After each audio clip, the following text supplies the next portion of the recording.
dan teman saya Novi Maulida, Putri Ayu, dan saya Zata Yuni. Baiklah, di sini ada beberapa poin yang akan kami bahas. Yang pertama ada hakikat pragmatikal. Menurut May dalam Prahadi tahun 2003 halaman 12 mendefinisikan pragmatik adalah studi mengenai kondisi-kondisi penggunaan bahasa manusia yang ditentukan oleh konteks masyarakat. Selain itu, Levinson dalam Prahadi tahun 2003 halaman 12 berpendapat bahwa pragmatik sebagai studi perihal ilmu bahasa yang mempelajari relasi-relasi antara bahasa dengan konteks tuturan. Konteks tuturan yang dimaksud telah terdramatisasi dan terkodifikasikan sedemikian rupa sehingga sama sekali tidak dapat dilepas begitu saja dari struktur bahasa. Berdasarkan beberapa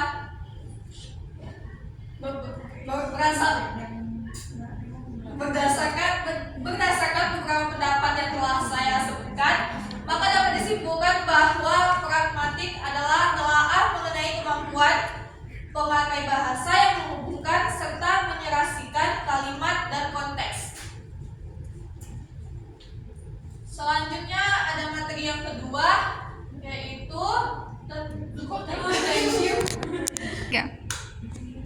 Selanjutnya ada materi kedua, yaitu latar belakang lahirnya pragmatikal yang akan saya jelaskan sendiri. Dalam sejarah munculnya kajian pragmatik setidaknya ada 3 hal yang mendasar yang terjadi dalam perkembangan kajian kebahasaan. Yang pertama, pergeseran prinsip formalisme menjadi fungsionalisme. Yang kedua ada pergeseran prinsip grammatical sentris ke pragmatical sentris. Dan yang ketiga adalah pergeseran kaidah menjadi masalah.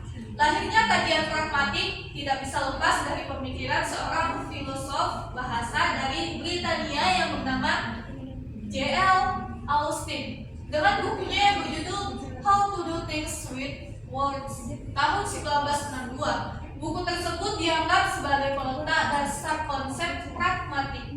Namun, sebenarnya istilah pragmatik itu dicetuskan pertama kali bukan oleh J.L. Austin, melainkan oleh J. Morris, seorang Amerika yang mengemukakan teori tentang ilmu tanda, yakni semiotik atau semiotik, yang terdiri dari kajian semantik, sintaksis, dan pragmatik. Selanjutnya materi tentang prinsip-prinsip pragmatikal yang akan dijelaskan oleh Putri Ayu. Baiklah, terima kasih Mbak.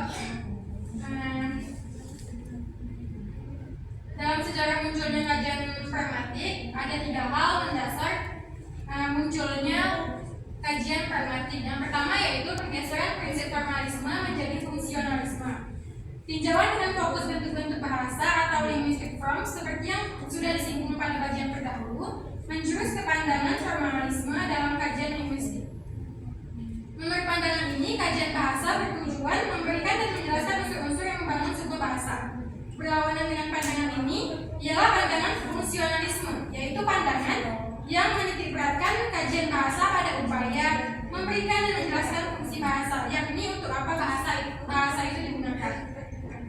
Dalam arti yang luas, teori tata bahasa formal terikat pada penetapan seperangkat kaidah pemetaan pada tataran semantik, sintaksis, morfologi, dan fonologi. Di samping itu, tata bahasa formal mengharuskan adanya kaidah-kaidah bentuk bahasa yang beriman secara gramatikal pada masing-masing tataran. Dengan kata lain, tata bahasa formal mengambil paham ketatasaraan terhadap kaidah atau teori, sedangkan teori tata bahasa fungsional menempatkan kaidah bahasa berdasarkan fungsinya sebagai suatu sistem komunikasi. Yang kedua, pergeseran dari prinsip grammatical sentris ke pragmatical sentris. Penjelasan tentang grammatical sentris yaitu pengkajian bahasa lebih dititikberatkan pada kaidah-kaidah tata bahasa yang bersifat konvensional. Penjelasan pragmatik melangkah lebih jauh daripada penjelasan tata bahasa grammatical sentris.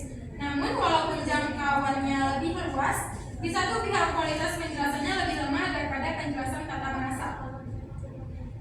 Di dalam analisis grammatical sentris, analisis kalimat difokuskan pada fungsinya sesuai dengan maksud si penutur. Jika dalam konteks gramatikal sebuah kalimat dalam bermakna ganda, namun dalam konteks pragmatik tidak ada konsep makna ganda sebuah kalimat.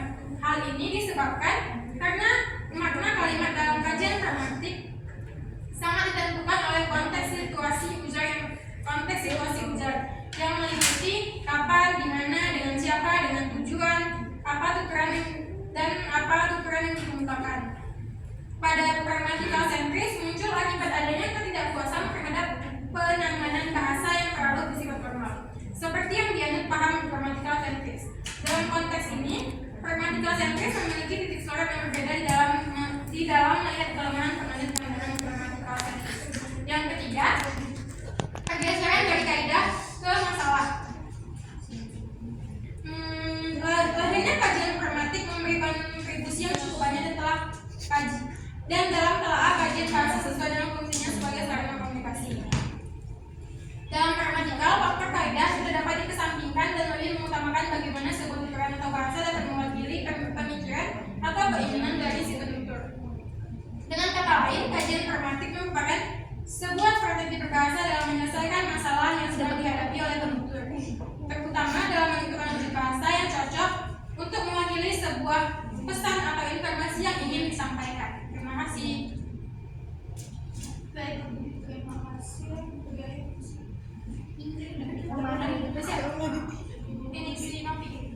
Selanjutnya, prinsip-prinsip pragmatikal yang akan dijelaskan oleh Novi Maulida.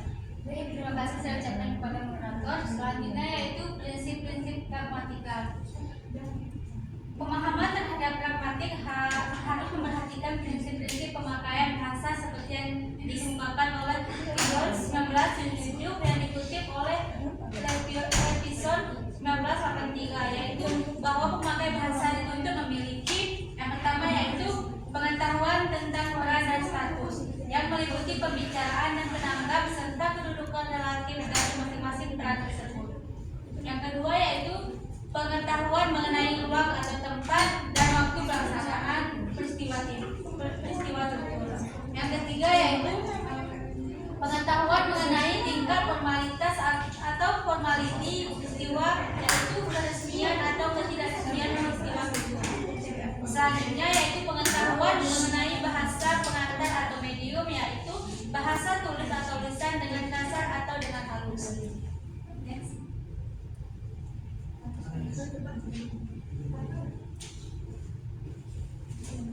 Selanjutnya yaitu pengetahuan mengenai ketepatan pokok permasalahan yang dibicarakan dalam kaitannya dengan pemakaian bahasa. Dan yang terakhir, pengetahuan mengenai ketepatan atau bidang wewenang atau propins atau penentuan legislasi bahasa. Menurut Khair 2018 halaman 91, pembelajaran bahasa Indonesia memiliki prinsip yaitu sebagai berikut. Yang pertama yaitu bahasa hendaknya dipandang sebagai teks, bukan semata-mata kumpulan kata atau kaidah bahasaan. Yang kedua, penggunaan bahasa merupakan proses pemilihan bentuk-bentuk bahasa untuk mengungkapkan makna. Yang ketiga, bahasa bersifat fungsional. Artinya, penggunaan bahasa yang tidak pernah dapat dipisahkan dari konteks. Karena bahasa yang digunakan mencerminkan ide, sikap, nilai, dan ideologi pemakai atau penggunanya. Dan yang terakhir yaitu bahasa merupakan sarana pembentukan berpikir kemanusiaan. Sekian dari saya kembalikan kepada moderator. Baiklah, selanjutnya ada pragmatikal dalam tindak tutur yang akan dijelaskan oleh Zata Yuni. Terima kasih moderator. Materi selanjutnya yaitu pragmatika dalam tindakan tutur. Menurut James dan Leoni tahun 2010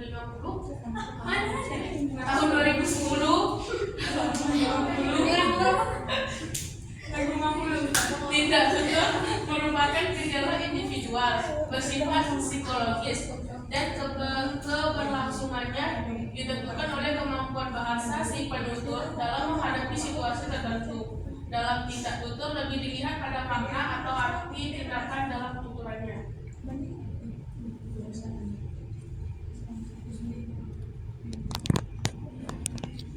Selanjutnya yaitu secara pragmatis ada 3 jenis tindakan yang diwujudkan oleh seorang penutur. Yang pertama itu adalah tindakan lokusi. Cheers dan Leoni tahun 2010 halaman 53 menyatakan bahwa tindakan lokusi adalah tindak tutur yang menyatakan sesuatu dalam arti atau berkata, atau tindak tutur dalam bentuk kalimat yang bermakna dan dapat dipahami. Shirley dalam Rahardi 2005 menyatakan tindak lokusioner adalah tindak bertutur dengan kata, frasa, dan kalimat sesuai dengan makna yang dikandung oleh kata, frasa, dan kalimat itu. Menurut Wijana tahun 1996, tindak lokusi adalah tindak tutur untuk menyatakan sesuatu. Uraian di atas dapat disimpulkan bahwa tindak tutur lokusi adalah tindak tutur yang berfungsi untuk menyatakan atau menginformasikan sesuatu, yaitu mengucapkan sesuatu dengan makna kata dan makna kalimat sesuai dengan makna kata itu sendiri kepada tindak tutur.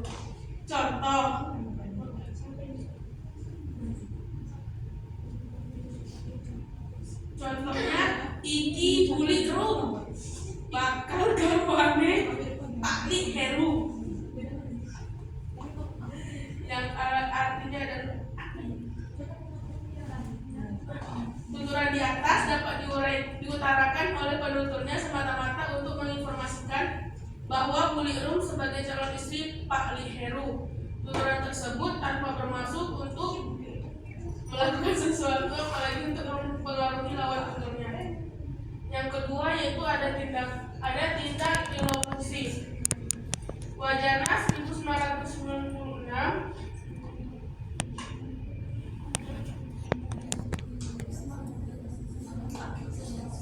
artinya sebagai tindak tutur yang bersifat untuk menginformasikan sesuatu dan melakukan sesuatu serta mengandung maksud dan gaya tuturan. Contohnya pak, itu artinya makan pak. Tuturan di atas tidak hanya digunakan untuk menginformasikan sesuatu saja, akan tetapi juga melakukan sesuatu. Yang ketiga ada tindak perlokusi. Teknologi menjelaskan tindak perlokusi adalah tindak tutur yang berkenaan dengan adanya ucapan orang lain sehubung dengan sikap dan perilaku non-lingkungan dari orang lain. Contohnya, aku lalai gawe duit syariatun anu sepedehanku mau dititipakei papan penitipan kanan. Artinya, aku tidak lupa membawa uang. Syariatun sepedaku tadi aku dititipkan di tempat penitipan sana. Tuturan di atas diucapkan oleh seorang bapak kepada anaknya bahwa ia tidak bisa pergi, maka tidak tutur ilokosinya adalah untuk meminjam uang kepada mitra tutur. Baik, saya kembalikan ke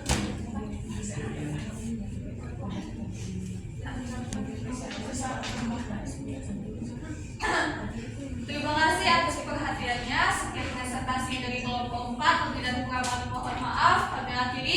Assalamualaikum.